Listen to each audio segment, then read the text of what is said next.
tonight I'm in the Limelight in Belfast with one of the nicest men in metal and the lead singer, frontman of Beholder, Mr. Simon Hall. How are you? I'm fine. How you doing? Nice to see you. Nice to meet you. Really good. I'm just basically wanting to know, you're here in Ireland tonight. You're in Belfast. Have you any other dates in Belfast? Because relatively you're a new band to me, so... Yeah, the last time we was over was 2 years ago. We supported Scar Symmetry on their UK dates and over here in Ireland as well, and yeah, we had a great time. In fact, Belfast was a fucking blast. It was an absolute blast. So it's took us this long to get back, but the reason being we've got a new album coming out early next year, third album. Early next year, so what we're doing is we're just trying to put a few songs out with a few friends and having a bit of using it as a really cheap excuse to come out on the piss for the weekend. I like it.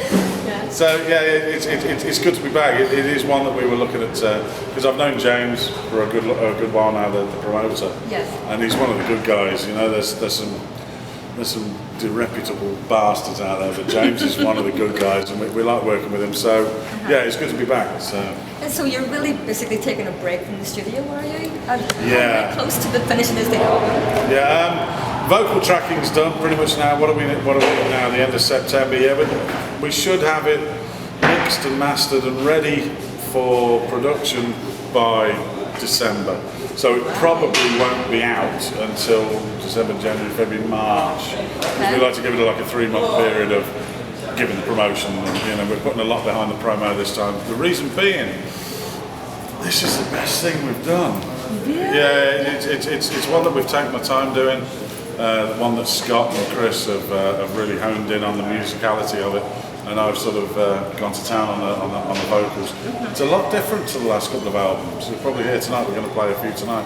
Yeah, it's, I don't know much about Beholder. Yeah. So are you basically going to pump out tonight the earlier albums to get us all used to the Beholder sound? We'll be playing stuff from all albums, but we'll be playing 4 tracks from the upcoming album. And wow. People are going to be like.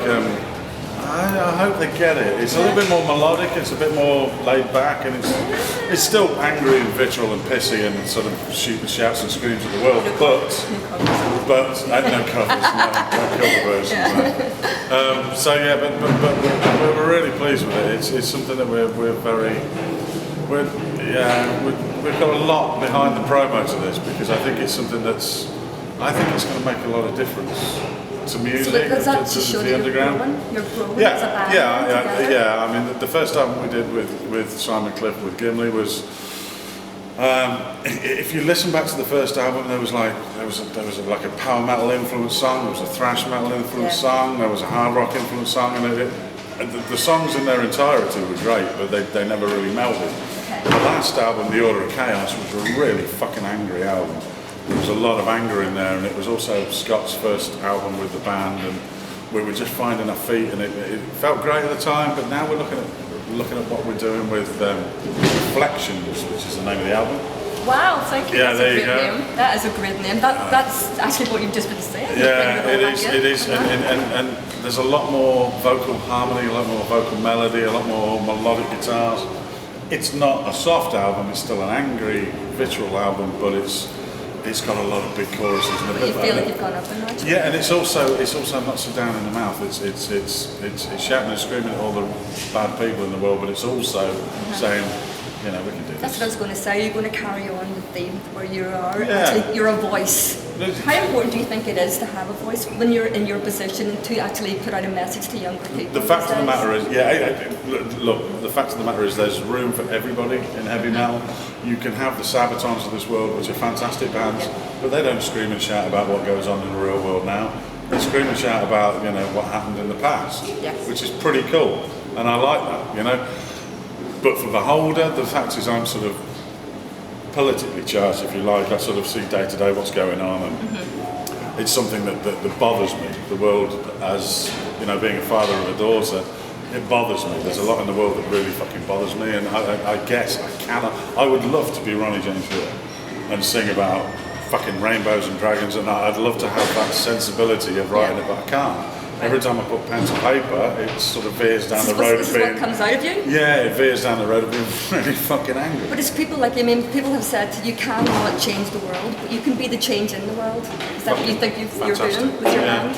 You know, I mean, back in the day, on the EP, we wrote a song called Never Take Us Down, which was written about Sophie Lancaster. Yes. And it's one of the songs that sort of propelled us back in the day.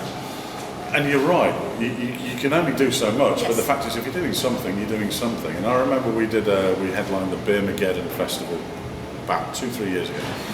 And I was in the flow of the moment, and I was just talking about kids being bullied at school, and about, I was basically leading into the song. And there were 2 kids at the front on the barrier like this, and they must have been 11, 12 years old, whatever. And one of the kids just balls into tears. And I'm thinking, hold on a minute, the fact of the matter is, he gets it.